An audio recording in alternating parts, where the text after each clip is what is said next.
Get up and go with Duncan and Carly on demand. Weirdo Wednesday. Open our app, chat with us, tell us what makes you a weirdo, and we will judge whether or not you are, in fact, strange. Weird. Beth chatted Bizarre. in. Said she's 42 and terrified of car washes. Is she weird? She wants to know if she's the only one. You're not the only one. I've got a 7-year-old daughter who Is also... she afraid of car washes? She's not, comfortable in a car wash. I think that happens with a lot of kids. I don't know. I don't know any adults that are afraid of car washes. I want to say weird, but I feel bad because I feel like it's a claustrophobic thing. Oh, yeah, that's a good point. So... I've never it's heard kind of funny. If I was your friend, I'd be like, you want to go through the car wash? Every time you pass the car wash, right? Yeah, 100%. Hey, we're going to make a pit stop. We got to wash my car. My car has been washed in like a day. We better go. All right, you got to get over that. It's a little weird. I think you're going to be fine, Beth. You just got to do it. Make today the day. You can do it. Well, don't do it today. It's because it's crappy out there today. Well, that's true. Yeah, don't do that. Wait till Friday when it's sunny and 50. Take your car And then, for a wash. and then the car wash line is forever long. Yeah, that's why I'm afraid of car washes.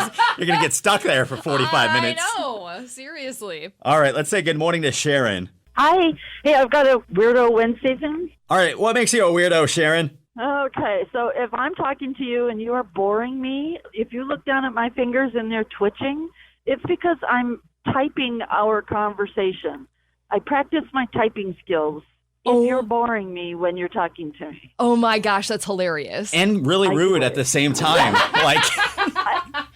Yeah. So I'm paying attention because I have to, because I've got to type everything. Sure. But I don't care what you're saying. So do you type for a living? Is that what you do? I do. I do a lot of typing. I just love to type. I type fast, so I can transcribe our conversation. That's so funny. Do your friends and family know this about you? I've got a couple sisters that know this, but what do they say? It's kind of weird, and it sounds a little disturbed, so I don't brag about it. Yeah. Well, apparently, I do on the radio. You're telling thousands of people this morning. Yes. If you were my friend and you started typing as I'm talking to you, I would shake you.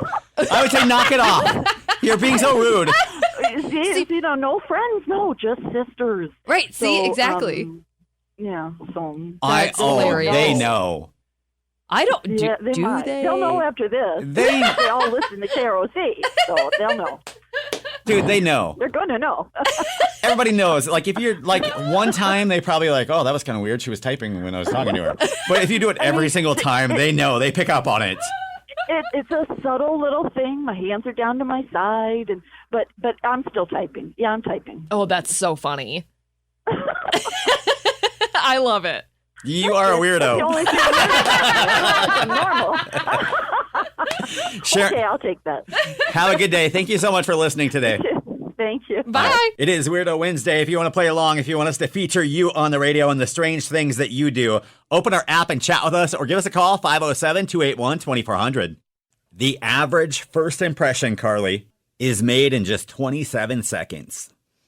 Wow, I guess I thought it would be shorter than that. For real? Yeah. I think 27 seconds gives you a chance to look at the person, judge their appearance. Yeah. You can have that little first, hey, how you doing kind of thing. Mm-hmm. And then 20 seconds in, you're like, immediate. This guy's a D-bag.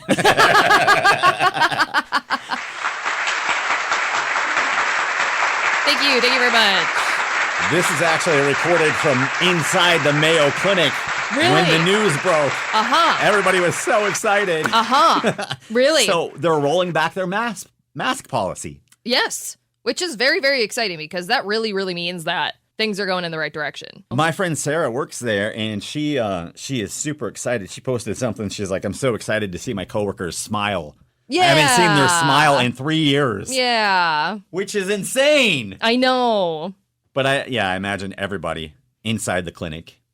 Probably pretty pumped. Pretty pumped, yeah. My husband he goes into Mayo sometimes for work, and he was saying to me the other day, he was like, I got to wash my masks because I still got to wear those into Mayo, and it's been a minute since I washed them. Mm-hmm. And then I sent him it was literally the day before this was announced, and I sent him a screenshot of this. I was like, you don't have to wash your mask anymore. All done.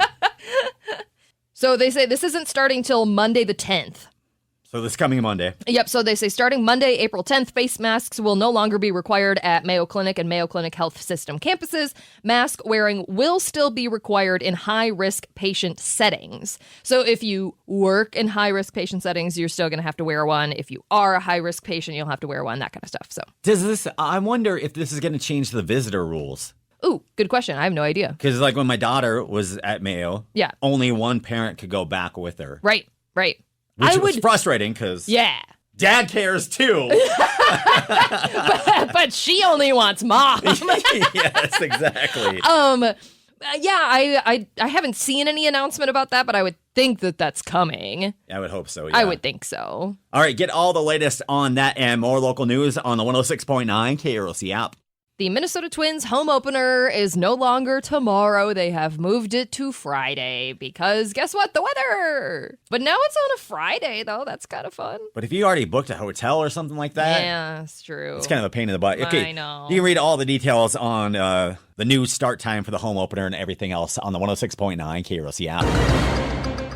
The Minnesota Zoo has announced their latest adults-only night. It is called Bears and Brews because the bears are coming out of their torpor, which is like a lighter version. torpor? It's a lighter version of hibernation, so they still like get up and move around, but they're very sluggish. Okay, And so that's it's like a nap. It's like a really heavy nap all Okay. winter long, but they still like get up and move around and eat a little bit. But so they're coming out of that, and then there's going to be over 15 local breweries that are giving out samples at the zoo. It's coming up at the end of this month. I so. bet the bears are going to love that. They're they're just trying to wake up, groggy. and then there are all these a-holes just drinking and making They're noise. like, yeah, I can't. Who invited these MFers?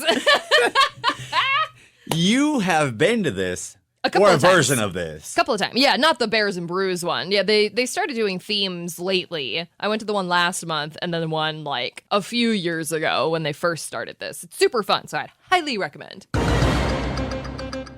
Summer flights might see some delays because there is a lack of air traffic controllers. Talk about a job that pays a lot, though. Yeah, no kidding, especially now when they're desperate. Those suckers make a lot of money.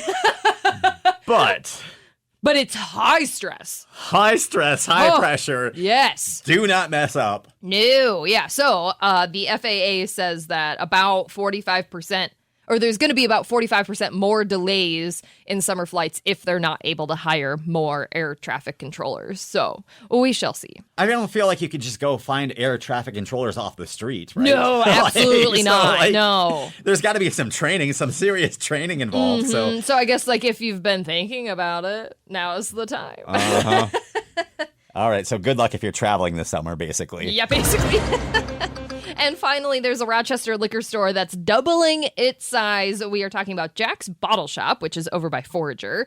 And they are adding on a wine and spirits room a I little am bit later so this month. excited. I know. It's going to be great. So they originally were mostly focused on craft beers and a lot of craft beers that you really can't get anywhere else in Rochester. And now they're expanding to add more wines and spirits. Now, I'm pretty sure they had wines and spirits before, but now there's going to be a bigger selection. Huge There's selection, yeah. going to be like an area for tastings and events and that kind of stuff. It's going to be really cool. And from what I understand, they're going to stick with their business model. It's going to be hard to find wines and liquors, Right. stuff like that, which Yes. is super cool if you Yeah. like trying new things. Jack is an awesome person, Oh, by yeah. the way, and that staff is great. So read more about that and get more local news right now on the 106.9 KROC app. Duncan and Carly, weekday mornings on 106.9 KROC.